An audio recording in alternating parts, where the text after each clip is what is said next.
자, 여러분 이제 좀 제가 좀 흐름을 다시 한번 조금 얘기하면서 뭐 다 아시지만은 자, 에스라 느헤미야가 에스라가 몇 장? 10장이잖아요. 그렇죠? 느헤미야가 13장이에요. 근데 이제 전체적인 얘기가 포로 귀환기의 얘기죠. 포로 귀환을 하면서 바사 제국에서 이제 돌아왔는데 크게 세 번의 귀환을 하죠. 처음에 수룹바벨을 중심으로 해서 에스라서 1장에서 에스라 1장에서 6장까지가 들어와서 뭐를 회복해요? 성전. 그렇죠. 성전을 회복하는 얘기. 그래서 그리고 여기 에스라서 7장에서 10장이 뭐를 회복해요? 여기는 이제 백성들의 신앙을 회복하죠. 말씀으로. 그래서 여기는 이제 신앙을 회복한단 말이야. 그럼 이제 느헤미야서가 1장에서 7장까지가 성벽을 회복하는 얘기예요. 그렇죠? 그리고 이제 8장에서 13장까지가 이제 이 뒤에 이제 개혁을 하는 얘기가 나와요.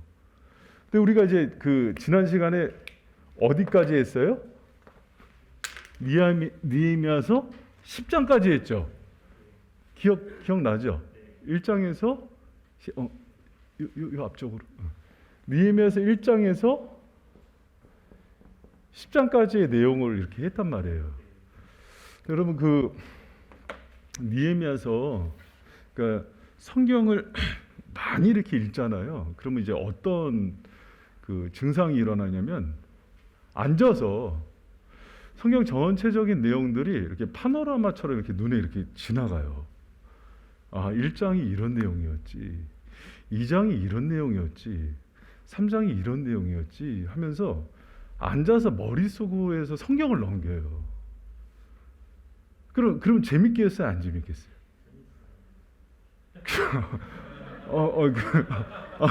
아니 실제로 앉아서 그러면서 기도도 그렇게 돼요.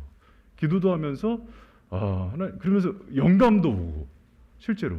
그래서 어떤 문제가 생겼을 때 그때 이게 떠오르고 그러면서 기도 응답도 그렇게 받아요. 실제로.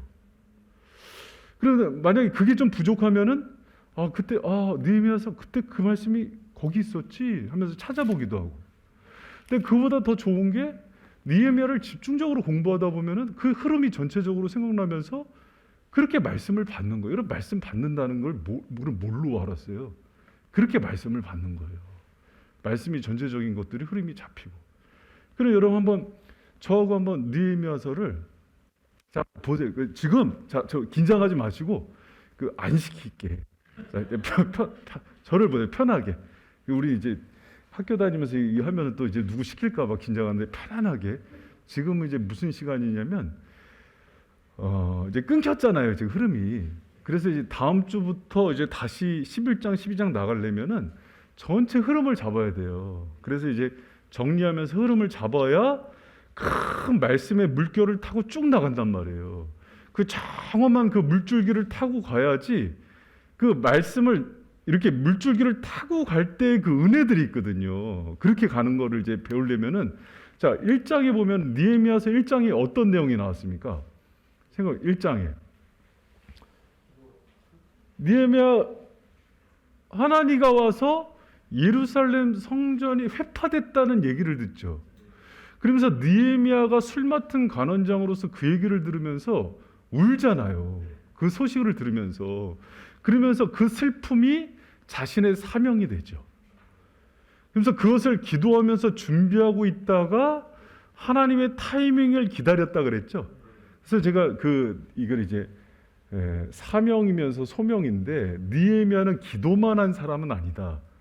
왕이 그것을 딱 어느 시점에서 왜 근심이 있느냐 불렀을 때 느헤미야가 가는 방법, 또 나무, 또 어떻게 그 목재나 이런 걸 전달해 줄지에 대한 모든 구체적인 것들을 다 얘기한 걸 봤을 때 느헤미야는 전략가였고 이미 계획과 모든 걸 짜놓은 사람이다 하면서 느헤미야는 이런 실행가고 실천가였다 이런 것들을 다 얘기했잖아요. 그렇죠? 그래서 느헤미야는 기도와 함께 전략과 전술이 뛰어난 사람이다 이런 것들을 얘기했죠. 그래서 여러분 느헤미야가 일정에서 그리고 느헤미야는 여러분 그것만 있는 게 아니죠. 왕이 불러야 가잖아요. 그래서 하나님의 타이밍을 기다려요. 에스더서 보면은 그랬잖아요. 왕이 불러야 에스더도 가는 거거든요. 그래서 느헤미야도 동일했어요. 왕이 그 타이밍에 모멘텀이라고 그러거든요. 하나님이 주신 기회에 불러서 갈 수가 있었고, 그 기회를 기다렸다가 기도하는 중에 딱 모든 것들을 이제 실행에 옮겨서 열어줬죠. 그 2장에 보면 귀환하는 장면이 나오죠. 그래서 2장에 보면은 귀환을 하는데, 여러분 그 느헤미야는 전략과 기도만 있었던 사람이 아니에요. 2장을 보면은 4개월 동안 귀환을 하거든요. 근데 귀환하자마자 쉬었다가 뭐를 하냐면 저녁에 야간 순찰을 해요. 그러니까 느헤미야는 성실과 열심에 있어서도 참 모범적인 사람이에요. 그러니까 이제 그래서 느헤미야서를 보면은 어떻게 이런 지도자가 있지? 그래서 제가 이제 보면서도 참 감동이 돼요. 그러니까 전략가이기도 하면서 이렇게 기도의 사람이 있고, 또 참 눈물이 있고 열정이 있고, 그러면서 와서도 쉬질 않아요. 어떻게 이렇게 열심히 하나? 본받을 점이 참 많아요. 그러니까 이제 백성들이 그러니까 따르죠, 리더십이. 그러니까 이 장에 보면 철저한 준비와 함께 최선을 다해요. 그래서 저녁에 순찰을 하잖아요, 밤에. 그러니까 여러분 이게 느헤미야서의 그 느헤미야의 모습이야, 1장, 2장에. 그러면 여러분 이런 모습이죠. 우리 바이생 교회가 이제 느헤미야가 이 정도로 모든 거 포기했잖아요. 필요 같은 간원장으로서. 그리고 다 내려놓고 예루살렘으로 가잖아요. 그리고 쉬지도 않고 이렇게 열심히 했어요. 그럼 뭐가 기다려야 되냐면 하나님께서 많은 걸 도와줘야 되잖아요. 그럼 이제 3장, 4장, 3, 4, 5, 6장까지가 무슨 내용이 나와요? 3장, 4장, 5장, 6장이 무슨 내용이에요? 자, 봐요. 자, 그러고 나서 3장에서 무슨 내용이 나냐면은 이제 여기서 일을 3장까지 이제 일을 분배를 해요. 일꾼들에게. 그렇죠? 그래서 그 성문을 이렇게 분배를 하잖아요. 뭐 양문, 또 이렇게 그 분문, 또 옛문, 골짜기문 해서 쭉 나오죠. 이렇게 여러분 이렇게 슬쩍 보세요. 이렇게. 그렇죠? 와서 이제 백성들이 하니까는 이렇게 나누잖아요. 그렇죠? 그 10개의 성문을 분배를 하는 얘기가 나오죠. 이 프린트물 느헤미야서 없는 분 1장서부터 아니 오늘은 안 줬어. 1장서부터 10장까지 없는 분. 서집사님. 뒤에서 들으세요. 사역자 우리가 다음 주에 해줄게. 카피해줄게. 4분, 5분, 다음 주에 복수해줄게요. 5. 그래서 이렇게 하는데 여기서 보면은 재밌는 얘기가 나와요. 뭐냐면 쭉 들으세요. 그냥 편안하게. 제일 먼저 했던 게 양문이에요. 양문은 예배 드리는데 필요한 그 양들을 잡는 문이에요. 그래서 제일 먼저 분배하고 또 마지막에 완성했던 게 또 양문이에요. 그래서 가장 중요하게 다뤘던 게 예배하는 문이었고, 근데 제일 더러운 게 이제 분문, 똥문이거든요. 근데 이거를 그냥 무작위로 나눠요. 그러니까 그거를 누구는 이거 이렇게 하는 게 아니고, 근데 드고아의 귀족들은 참여를 안 해요. 돈이 있는데도 불구하고. 또 이 팀워크와 협력에 있어서 하나님의 일에 있어서 자기가 그걸 동참하고 협력하는 게 중요한데 드고아 거민들은 그 귀족들은 동참하지 않아요. 그런데도 분문이나 양문은 이 사마리아 쪽 위에 있는데도 어려운 지역인데 제사장들이나 또 레위인들이 솔선수범해서 맡아요. 그러니까 이렇게 다 이렇게 잘 협력이 되죠. 이렇게 잘 이렇게 돼 있는데 4장에서 6장까지가 이게 일이 순조롭게 진행돼야 되는데 4장에서 6장까지의 주요 내용이 뭐냐면 대적들의 공격이에요. 그러니까 여러분 이제 이렇게 생각하시면 돼요. 저희 교회가 이제 333의 비전을 가지고 나가잖아요. 그러면서 모든 것들을 이제 내리고 순수하게 시작했단 말이에요. 그럼 뭘 기대해요, 여러분? 뭘? 하나님의 도우심과 하나님이 이렇게 시온의 대로를 여시고 평탄하게 은혜를 주실 거를 기대하잖아요. 할렐루야? 은혜만 주실까요? 제가 그 연초에 그 했던 설교들 기억나세요? 성도는 저도 그래요. 듣고 싶은 것만 들어요. 제가 되게 강조했던 설교가 뭐냐면 시험을 준비하라 그랬어요. 강력한 시험이 들어올 거다. 왜 그러냐면 우리가 싸우고 준비하는 그것들이 사실은 큰 은혜고 하나님 나라에 강력한 사실은 우리가 그 가장 중요한 땅을 차지하기 위한 도전들을 하기 때문에 만만치 않은 싸움이 들어올 거다 그랬어요. 여러분 느헤미야가요 모든 것들 포기하고 순수하게 헌신했거든요. 그럼 그 정도 되면 하나님께서 온전한 그 축복을 주셔야 되거든요. 근데 시작하자마자 도비야, 산발랏, 겟셈에 강력한 시험이 들어와요. 그럼 제가 그 새벽에 잘 아는 권사님 새벽기도 끝나고 태워다 드리는데 그런 얘기를 하더라고요. 야, 80이 돼도 조교가 끊이질 않네. 그 조교가 뭐냐면 인생에 그 여러 가지 시험을 주는 조교가 끊이질 않네. 이런 얘기를 해요. 이게 언제나 끝날까? 천국 가야 끝나는 거지. 이제 그런 얘기를 하시는 거예요. 무슨 얘기인지 마음에 와닿아요? 여러분 그 제가요 그 333에 대한 그 비전을 가지고 갈 때 예상은 했거든요. 만만치 않아요. 이게 만만치 않습니다. 그러면은 잘 봐요. 그러면 그런 도전들이 있을 때 이제 초짜들은 우리가 이 정도 헌신하고 이 정도 비전 가지고 이렇게 가니까는 하나님께서 다 해줄 거야. 그러고 갔는데 가다 보니까는 어려움과 환란이 왔어. 이거 뭐야? 하나님 이를 어려움 줘서 안 해. 이건 진짜 초짜인 거예요. 선수들은 예상하고 싸우고 넘어가는 훈련을 하는 거예요, 원래. 그래서 이미 예상 답안지 얘기해 줬잖아요. 만만치 않은 시험들 빨리빨리 준비하고 넘어서자. 왜 그러냐? 우리는 이제부터는 지금 기도원 300용사 또 30명 제자훈련 특공대들 3명의 특전사 요원들 막 뽑잖아요 지금. 그러면 아주 특별한 그 훈련된 사람들만 지금 뽑거든요. 그리고 아주 순결한 공동체로 만들겠다고 하면은 여러분 이거는 특별한 은혜와 함께 특별한 도전이 같이 와요. 그리고 이 싸움은요 영광스러운 싸움이면서도 되게 어려운 시험이 같이 오는데 이거는 중간에 그 시험에 걸려서 넘어져서 포기하면은요 정말 마지막에 가서 후회를 많이 해요. 끝까지 견디는 자가 얻을 상급과 면류관이 크기 때문에 이거는 마지막까지 견디기만 하면 돼요. 할렐루야. 느헤미야도 여러분 이 싸움은요 느헤미야가 이런 영적인 부분에 있어서는 그래서 느헤미야서나 에스라서를 보면은 이 부분에서 느헤미야가 3장에서 그 4장에서 6장까지 보면은요 만만한 싸움이 아닙니다. 들어가자마자 산발랏, 도비야, 겟셈 그 지역 두령들이에요. 계속해서 막 시험 들거든요. 여러분 보잖아요. 그리고 5장에서는 어떤 시험이 있습니까?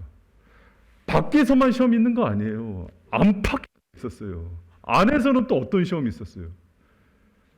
경제적인 어려움이 있었는데 고리대금 막 들어오니까는 막 안에서 막 자기 자식들 막 그 종으로 팔려나가고 그랬잖아요. 그러니까 막 그 안에서 막 동족들끼리 싸우고 난리가 나잖아요. 그리고 6장에 가니까 어떤 일이 있었습니까? 스마야라고 자기가 믿었던 제사장이 자기 죽이려고 암살 계획을 짜잖아요. 그러니까 제가 그랬죠. 우리 교회로 치면은 내가 막 믿었던 한성웅 장로사가 나를 옹달샘 교회 담임 목사랑 짜고 나를 죽이려 아니 그런 암살. 그러면 여러분 그 느헤미야가 4, 5, 6장에서 당하는 연단과 시험의 내용을 보면은요 되게 힘들어요. 그리고 여러분 6장에서 보면은 마지막에 이제 성벽이 완성되는데 오노 평지에서 산발랏이 죽이려고 한 것만, 유인해서 죽이려고 한 것만 4번이에요. 수시로 생명의 위협을 받아요. 여러분, 느헤미야가 뭐 그렇게 잘못한 게 많아요? 하나님 나라 그 백성들을 위해서 따라온 거잖아요. 그런데 동족들한테도 어려움 당하지. 그리고 여러분 그거 알아요? 5장에서 얘기 들어보세요. 한번. 5장에서 동족들이 고리대금하면서 지도자들이 여러 가지로 이제 뭐 그렇잖아요. 부익부 빈익분이 너무 심했어요. 기근까지 겹친 데다가 인구 밀도가 예루살렘에만 집중되니까 어떻게 문제를 해결하냐면 전략가예요. 부동산 그 세법 다시 나누고 뛰어납니다. 그리고 또 어떤 문제를 하냐면 그 당시에 그 이스라엘에서 이렇게 그 중앙 정부에서 파송된 예루살렘 그 정부의 그 두령은요, 은 40세겔을 받았거든요. 은 40세겔은 한 사람 1년 연봉을 느헤미야가 매일 받았던 돈이에요. 그거를 포기를 해요. 뭐를 위해서? 자기 동족들 회복시키려. 여러분 그럴 수 있어요?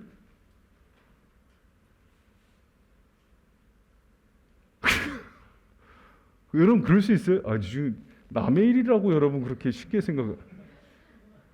매일 1년 연봉을 받을 수 있는 돈을 느헤미야가 자기 동족들 살리려고 포기해버려요. 그러면서 전체적인 문제를 세법으로 다 분배를 해갖고 다 교통정리를 합니다. 그런데 그 문제만 있었던 게 아니라니까요.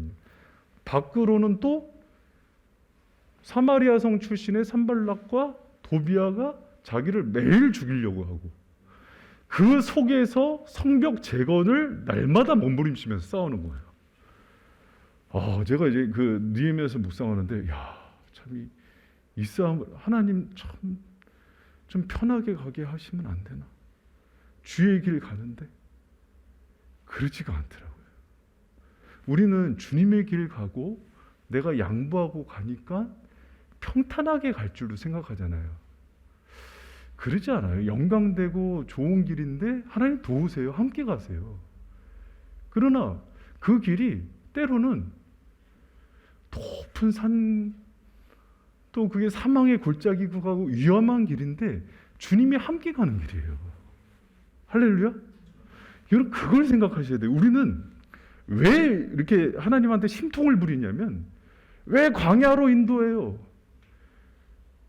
왜 험한 골짜기로 인도해요?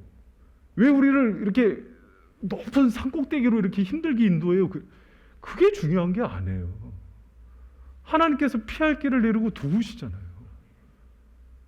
할렐루야? 여러분 그게 중요하더라고요. 그게.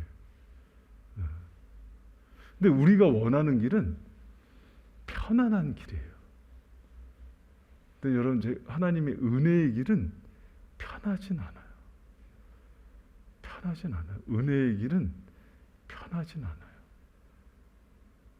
준영 형제? 편하긴 틀렸어. 은혜의 길은 편하진 않아요. 평안은 있어요. 평강은 있어요. 편하진 않아요.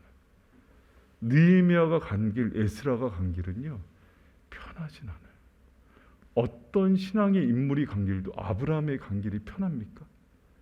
편하진 않아요. 갈 바를 알질 못해요. 그 길을 가요, 믿음으로. 우리가 가는 길이 그런 길이에요. 넓은 길로 가는 길은 사망의 길이에요. 좁은 길로 가는 거예요. 주님의 손을 잡고. 그 길이 생명의 길이에요. 여러분 예수님 손잡고 그 길로 가시기를 축복합니다. 십자가의 길이에요. 좁은 길이고. 그럼 여러분 예수님과 같이 가는 길이 어떤 길인지 알고 오신 거예요? 그 길이에요. 느헤미야서 보면은 그 4장에서 6장이 그 길이에요, 여러분. 그래서 7장에 보면 여러분 4장에서 6장이 그래서 그 여러 가지 어려움과 환란이 있지만은 저는 이제 사장에서 6장 읽으면서도 여기 지치지 않아요. 느헤미야가 기도를 쉬지도 않아요. 그리고 그 지혜가 마르지도 않아요. 그리고 그 에너지가 시들지도 않아요. 그리고 또 이런 거 있잖아요. 백성들한테 가면서 자기 기득권도 이렇게 계속해서 포기하잖아요. 은 40세겔도 포기하고. 그러면서 그 하나님을 향한 그 사랑과 열정과 공의가 시들지도 않아요. 어떻게 이럴 수가 있지?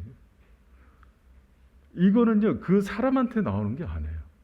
하나님을 향한 그 은혜의 통로가 열려 있는 사람이에요. 느헤미야. 여러분, 이거는 사람 자체에서 나오는 힘이 아니에요. 여러분, 우리는요, 유한자예요. 피조물이에요. 우리한테 있는 에너지를 쓰는 사람이 아니라 하나님을 통해서 열려진 걸 통해서 끌어다가 쓰는 거예요. 에스라 느헤미야가 다 그래요. 여러분, 그 은혜를 배우시길 축원합니다. 우리 거 가지고 쓰는 게 아니에요. 근데 에스라 느헤미야가 또 하나님의 사람들은 그 방법을 알았어요. 그렇기 때문에 그 지혜가 마르지 않는 거예요. 그 은혜가 마르지 않는 거예요. 근데 자기 걸로 하려고 보면은요, 지쳐버려요. 자기 걸로. 자기 생각으로 했으면 옛날에 벌써 저기 산발랏 도비아 게셈한테 투항했지 벌써. 그리고 자기 동족들 자기 고생해갖고 기득권 다 내리고,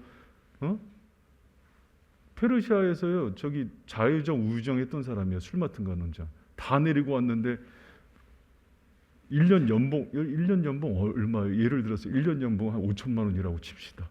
하루에 5천씩 포기하면서 있는데 대접도 못 받고 하루에 5천씩이면 한 달이면 얼마야? 15억. 마누라가 가만히 있었을까? 한번 여기 아내분들한테 물어봅시다. 느헤미야 아내라고 치고 15억씩 포기하면서 그 교통 정리를 5장에서 했다고 쳐. 그리고 느헤미야가 집에 들어왔어. 여보, 내가 이만저만한 일이 있어서 은 40세겔 포기하고 동족줄 이렇게 했어. 아내가 뭐라 그랬을까? 여보 잘했어.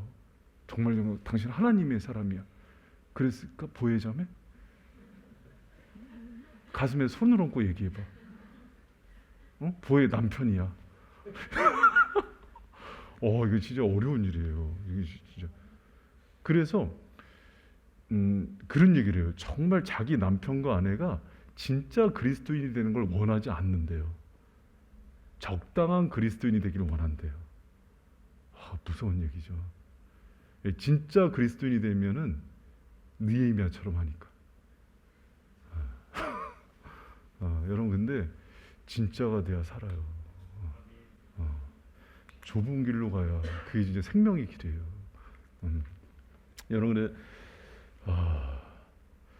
그 느헤미야가 걸어간 길이 보면은 그 속에서 이 사람은 시드는 사람이 아니에요.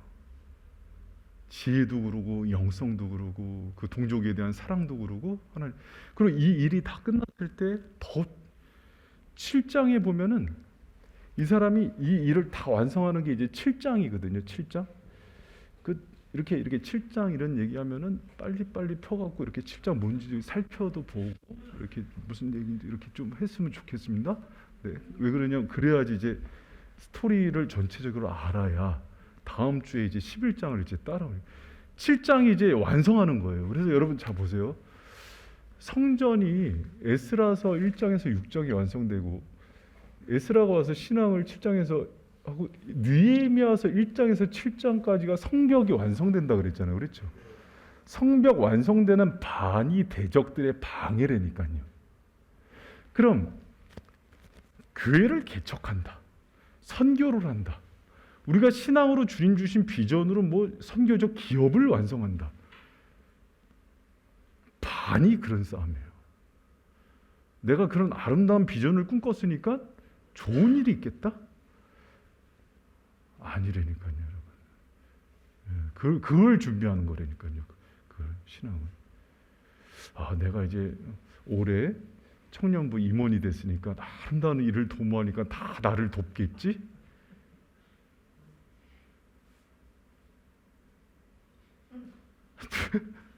천만의 말씀이라니까요. 그게 그러지가 않다니까. 신앙의 원리가 그러지가 않대. 나도 나를 안 도와요. 나의 죄성도 나를 안 도와요.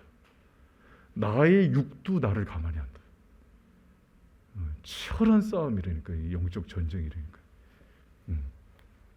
그러고 나서 7장이 딱 끝나잖아요. 그래서 느헤미야가 참 지혜로워요. 여러분, 그래서 성경은 그런 지혜를 배워. 끝나면 이제 성벽이 완성되면은 이게 완성이 되거든요.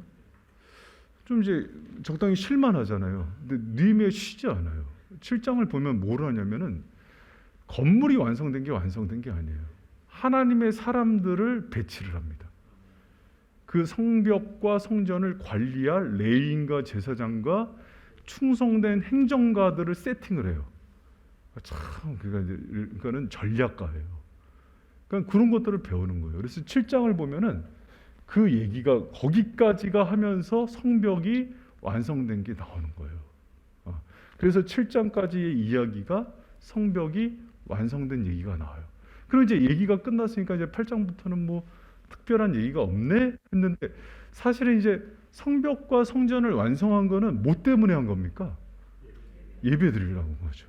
그래서 사실 이제 진짜 할 얘기가 나온 거죠. 그래서 이제 8장서부터 10장까지가 이제 예배에 대한 얘기가 나오는 거예요. 근데 이제 여기서 보면 진짜 느헤미야의 리더십이 나오죠. 성전과 성벽이 건축이 됐으니까는 이제 자기가 뭔가 이제 다 리더십을 잡고 할 만한데 8장에 누가 등장이 돼요? 이게 뭐 난 그게 멋있다. 교회를 아름답게 건축하고 말이야. 성벽을 건축하고 누구를 부르냐면 에스라를 불러요. 자기가 제사장이 아니거든. 에스라를 불러서 자기도 백성들하고 같이 앉아서 에스라의 말씀을 듣습니다. 그래서 수문 앞 관장에서 그 말씀의 부흥이 일어나요. 난 참 그게 느헤미야의 리더십이에요. 느헤미야는 말씀을 잘 알았던 사람이에요. 말씀 전문가예요. 그래서 그런데도 불구하고 자신의 질서와 위치에 따라서 에스라에게 그 모든 권한을 위임하고 자신은 뒤로 빠져. 그러니까 자신은 진짜로 행정 업무만 처리하고 뒤로 빠져서 에스라한테 모든 권한을 위임해요. 그리고 자기는 같이 가서 말씀을 듣고서 그 일을 겸하는 사람으로 이렇게 서 있는 거예요. 그러면서 부흥이 일어납니다. 그래서 여러분 8장, 9장, 10장을 보면은 8장 크게 얘기할게요. 제가 8, 9, 10 보면은 8장에서 말씀의 부흥이 일어나요. 그러고 나서 9장에서 그 초막절을 통해서 이제 회개의 운동이 일어나요, 여러분. 회개 운동이. 그리고 10장에서 하나님과의 언약이 갱신이 돼요. 이게 큰 흐름이에요. 요거 전체가 이게 하나의 예배가 되는 거예요. 요 흐름을 보면 돼요. 그 8장, 9장, 10장에서.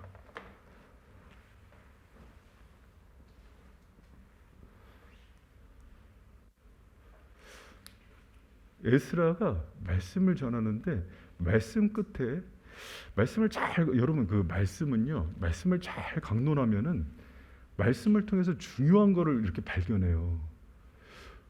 근데 말씀에서 뭘 발견하냐면 여러분 8장 한번 펴보세요.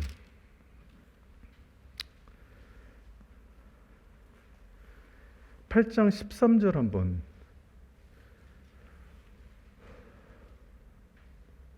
8장 13절 한번 같이 읽습니다. 시작. 그 이튿날 무 백성의 족장들과 제사장들과 레위 사람들이 율법의 말씀을 밝혀 율법책을 본즉 여호와께서 모세로 말하기를 이스라엘 자손은 그러니까 이게 쭉 이제 14, 15절서부터 쭉 얘기가 뭐냐면 초막절을 지키라는 말씀에 대해서 깨달아요. 그러니까 여러 가지 말씀도 많이 들었는데 초막절 절기에 대한 규례를 중요하게 깨달아요. 여러분 초막절이 뭡니까? 이스라엘 백성들이 광야 생활을 할 때 하나님께서 이스라엘이 광야에서 하나님께서 구름 기둥 불 기둥으로 인도하시고 먹이시고 은혜로만 살게 했던 그 방식을 기억하게 하는 거예요. 그래서 이스라엘이 가나안 땅에 살면 초막절이 되면은 뭐 집 잘 사는 사람들도 일주일 나가서 천막 치고 살면서 하나님이 우리를 그렇게 인도하시는 것들을 기억하는 거예요. 그래서 우리가 사는 거는 은혜로 살지. 또 하나님께서 모든 것들을 이렇게 공급하는 것들을 인정하는 절기예요. 초막절이. 그것들을 이제 기억하는 거거든요. 근데 초막절 끝에 이스라엘이 또 어떤 것들을 기억하냐면은 여러분 그 18절 한번 같이 읽어볼래요? 초막절을 그렇게 하면서 초막절을 통해서 하나님의 은혜고 우리가 또 이거는 또 우리 게 아니구나. 우리는 또 나그네처럼 살지. 그 두 개를 기억해요. 그리고 초막절이 끝나는 절기에 이스라엘 백성들이 쉐미니 아체레트라는 그런 절기가 있는데 그게 이제 18절이 나와요. 8장 18절에 한번 같이 읽어봅니다. 시작. 에스라는 첫날부터 끝날까지 날마다 하나님의 율법책을 낭독하고 무리가 7일 동안 절기를 지키고 제8일에 규례를 이게 무슨 얘기냐면 초막절은 7일 동안 지켜요. 그러니까 잘 들어보세요. 그러니까 여러분 이게 편안하게 들으세요. 그냥 오늘 이게 정리는 이스라엘이 에스라 말씀을 들어보니까 초막절을 우리가 안 지킨 거야. 그래서 초막절은 7일 동안 지키는데 초막절을 통해서 하나님이 우리가 은혜로 살고 이 땅을 우리 게 아니구나 나그네처럼 살아야 되는 걸 발견하고 했는데 7일 동안 지키고 8일째는 쉐미니 아체레트가 뭐냐면 붙잡는 하나님이에요. 붙잡는 하나님이 뭐냐면 만류하다는 하나님. 그게 이제 여러분 요번에 이제 명절엔 집에 가면은 사위나 이제 딸들 가면은 마지막 날 하루 더 가 이렇게 붙잡잖아요. 어머니가 또 아버지가 좀 더 있다가 이렇게 그리고 그래 마지못해 있다 가잖아요. 그 아버지의 사랑, 어머니의 사랑이에요. 그래서 7일 동안 초막절 절기를 하다가 그 아버지의 사랑에 마지못해서 더 있는 절기가 쉐미니 아체레트예요. 그게 이제 18절의 절기예요. 그래서 8일의 규례를 따라 성회를 또 연 게 아버지의 그 사랑에 붙들려서 하는 그 성회예요. 근데 그 성회를 하다 보니까는 그 9장 1절에 보면은 그달 24일에 이스라엘 자손이 다 모여 금식하고 배를 뒤집어 쓰고 또 모여 있죠.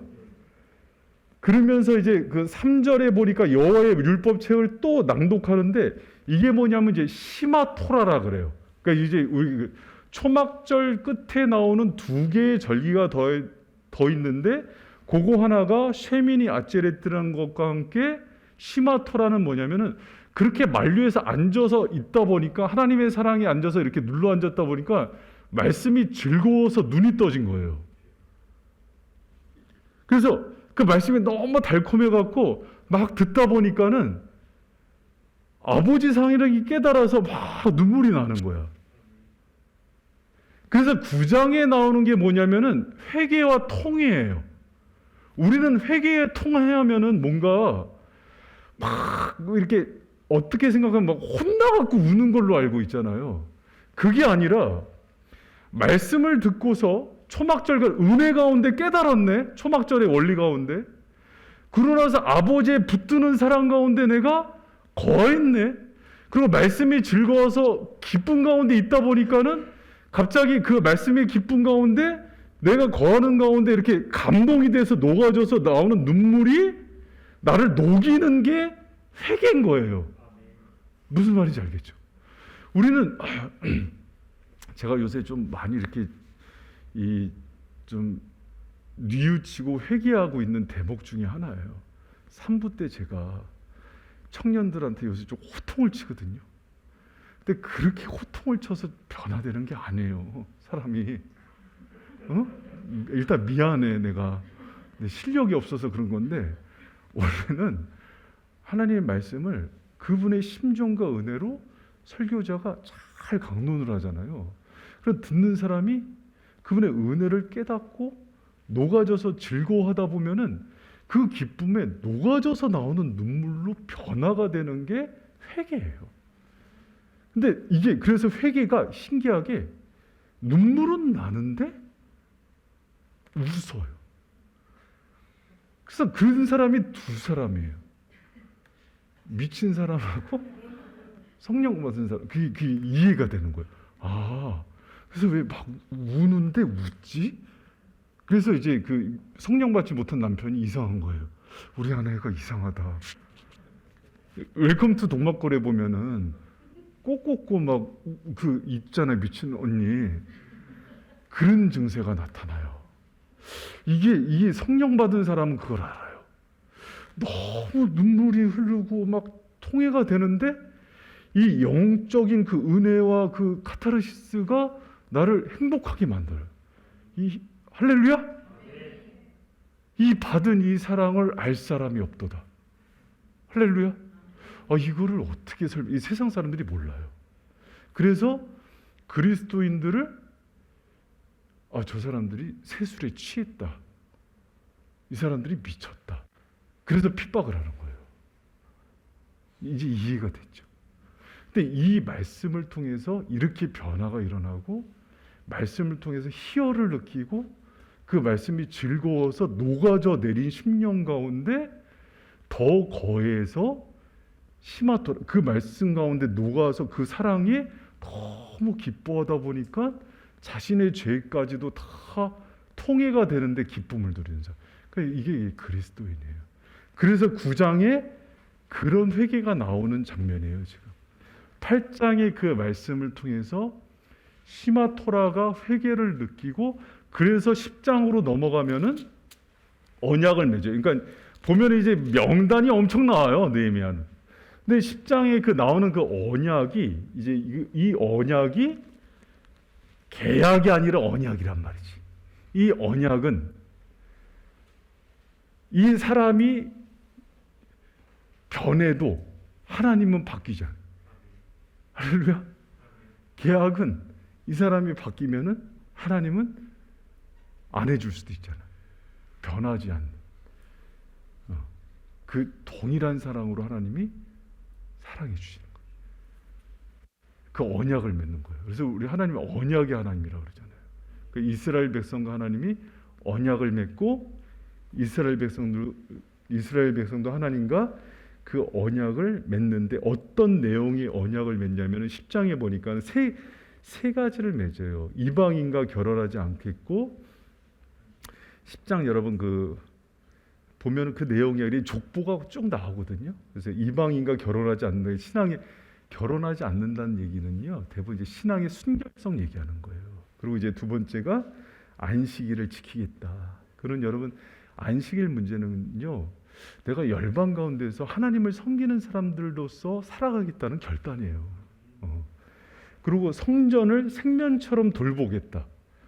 내가 주님을 섬기고 또 성전은 하나님께서 은혜를 흘려보내는 그 통로거든요. 그래서 하나님의 은혜 가운데 거하면서 그 은혜를 소중히 여기면서 살아가겠다는 그 결단이에요. 그러니까 그거 붙들고 살아가는 거예요. 그러니까 그런 것들을 이제 고백하는 게 이제 10장에서 나오는데 그 명단이 84명이 나옵니다. 84명. 84명 명단에 느헤미야가 제일 먼저 나오고 이제 제사장들, 레위인들 명단이 쭉 나오는 게 이제 쭉 이렇게 나와요. 그러니까 여기까지가 우리가 지난번에 이제 딱 12월까지 하고서 딱 끝난 거예요. 기억나시죠? 여기까지 이렇게 기억나시죠? 전체적으로 이제 쫙 흐름을 했고 이제 11장, 12장, 13장 해갖고 느헤미야가 이제 쭉 이제 공동체의 개혁을 하는 내용들이 나와요.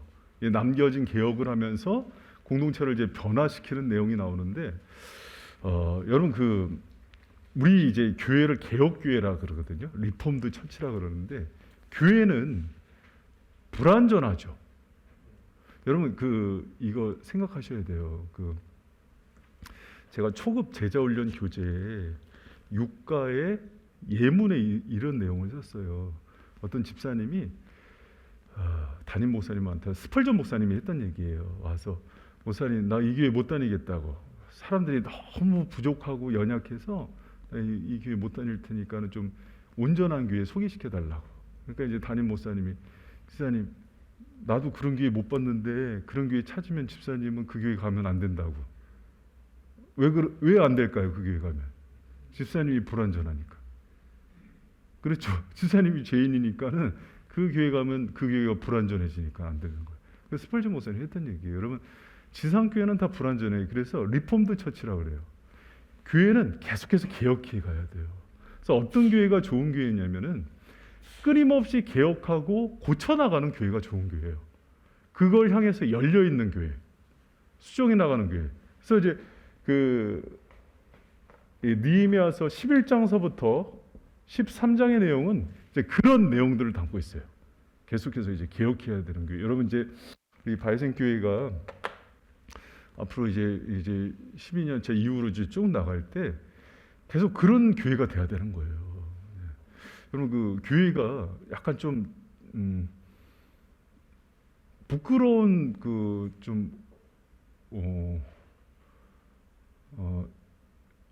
세상 사람들한테 좀 듣는 얘기 중에 하나가 있어요. 세상에서 제일 안 바뀌는 단체가 세 군데가 있는데, 군대,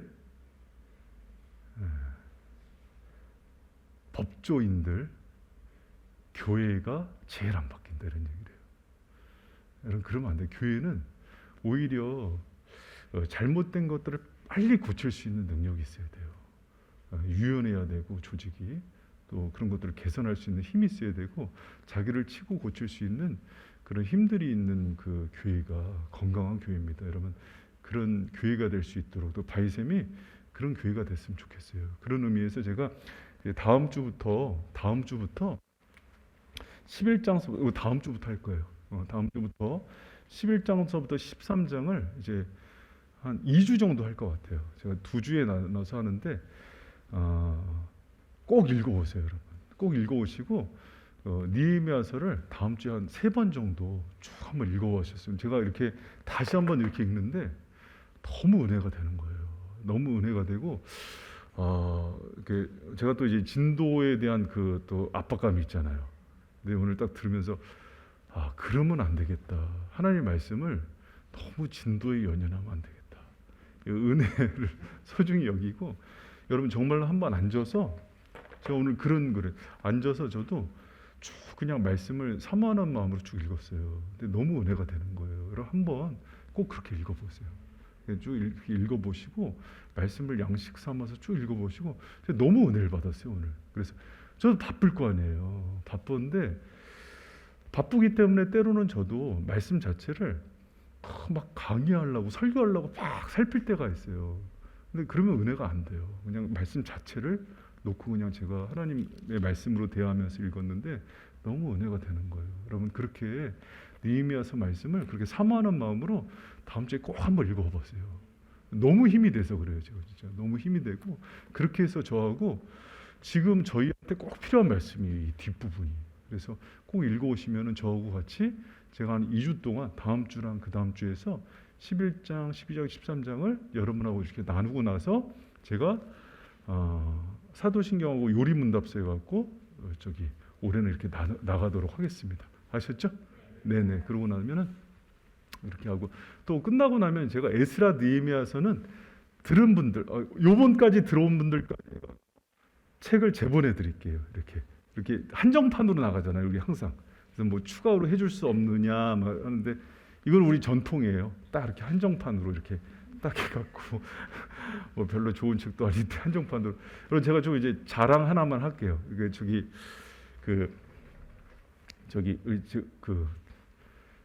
얼마 전에 워싱턴에서 김현 총장님한테 연락이 왔어요. 한 목사 수요 강론 한 거를 출판하자. 출판하는데 나랑 공저로 하자. 김현 교수님은 우리나라 구약 교수님 중에서는 최고의 석학이에요. 여러분 누군지 잘 모를 거야 아마. 하여튼간 누구를 하여튼간 지금 뭐 우리나라 하여튼간 구약학 쪽으로는 제일 유명한 교수예요. 그러니까 신학계에서는 하여튼 이어령 교수로 생각하면 돼요. 그런데 총신 역대 총장 중에서는 제일 존경받는 인물이니까 이제 그분이 예전에 저 박사과정 뽑아줬는데 제가 안 갔어요. 돈이 없어서. 그래서 다시 올해 뽑아줬는데 또 안 갔어요. 바빠서. 그래서 맨날 기분 나빠져 맨날. 튀긴다고. 근데 요번에 저기 공저로 이 책을 내재. 우리 그때 모세오경이라 다 낸 거 있잖아요. 튀겼어요 제가.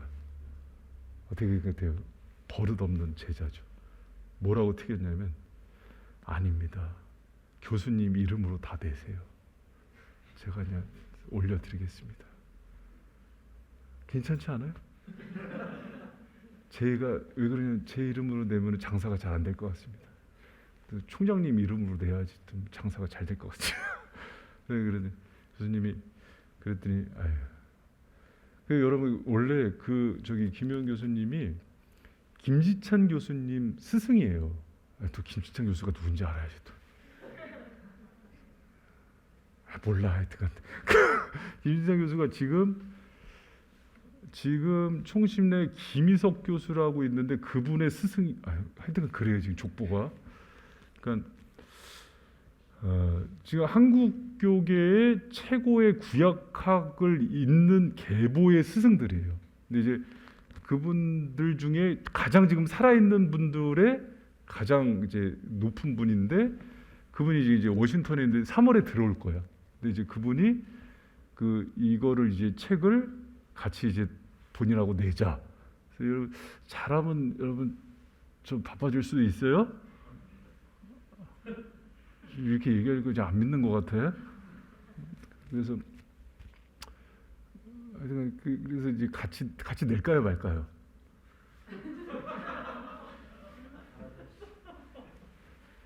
여기 사례 유명해지는 거 아니에요. 이렇게 유명해지는. 근데 이제 저는 모르겠어요. 그때 이제 요거 작업해갖고 안양대에서도 한 몇 년 강의를 했었는데 그때는 이제 이 책을 내라 그랬는데 이거는 안 하고 PPT로만 했어요. 근데 이제 도움이 많이 됐다 그랬는데 신학생 목회자들이 도움이 많이 된다 그러더라고. 근데 이제 여러분들 열심히 한번 배워보세요. 왜 그러냐면 이렇게 한번 이렇게 잘 배워놓으면은 평생에 여러분의 영혼을 위해서 큰 자료가 돼요. 진짜로. 그래서 그렇게 한번 열심히 배웠으면 좋겠고 이게 예전에 제가 이제 목회자들 가르쳤던 자료를 평신도화 시켜 놓은 거예요. 이게. 그래서 그러니까 여러분이 좀 잘 배워놓으면은 여러분한테는 평생에 아주 좋은 이정표가 될 것 같아요. 저는 그래서 그런 자료로 좀 잘 활용하는 은혜가 있기를 축복합니다.